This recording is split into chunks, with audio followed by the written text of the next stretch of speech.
সাকারিপুতা প্রাথমিক বিদ্যালয় মাঠের সেই পানি নিষ্কাশনের ব্যবস্থা করা হচ্ছে আজকে। মিস্ত্রিরা কাজ করছে।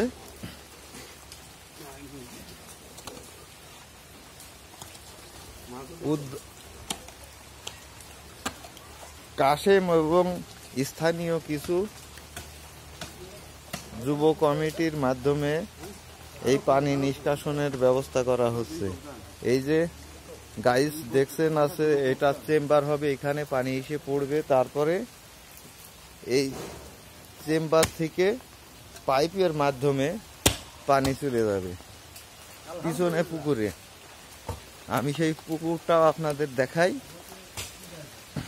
এই পুকুরের এই ড্রেন দিয়ে এইভাবে পানি আসবে, এই পুকুরে পড়বে। এই পুকুর থেকে সাইডে আর একটা পুকুর আছে, এখান থেকে আবার একটা পাইপ ক্রস করে এই পুকুরে পড়বে। এই পুকুরটাও যথেষ্ট বড় নয়, যার কারণে এখানে একটা পাইপ বসবে আর একটা পাইপ পড়বে অন্য একটা পুকুরে। সেই পুকুরটাও আপনাদেরকে দেখাবো।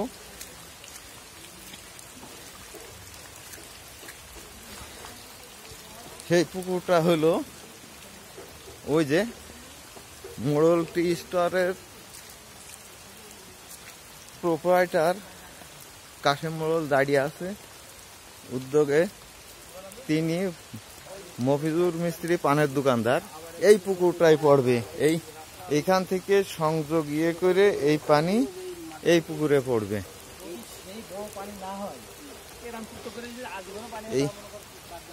এই প্রজেক্টে কাজ করতে গিয়ে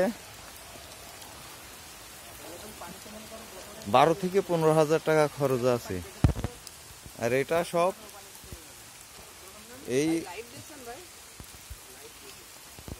এই উদ্যোগেই, কাশেম মোড়লের উদ্যোগেই কাজটাই হচ্ছে। অতি দ্রুতই আমাদের ছেলেমেয়েরা এই ফিল্ডে খেলা করতে পারবে বলে আমি আশা করছি। থ্যাংক ইউ, ধন্যবাদ সবাইকে।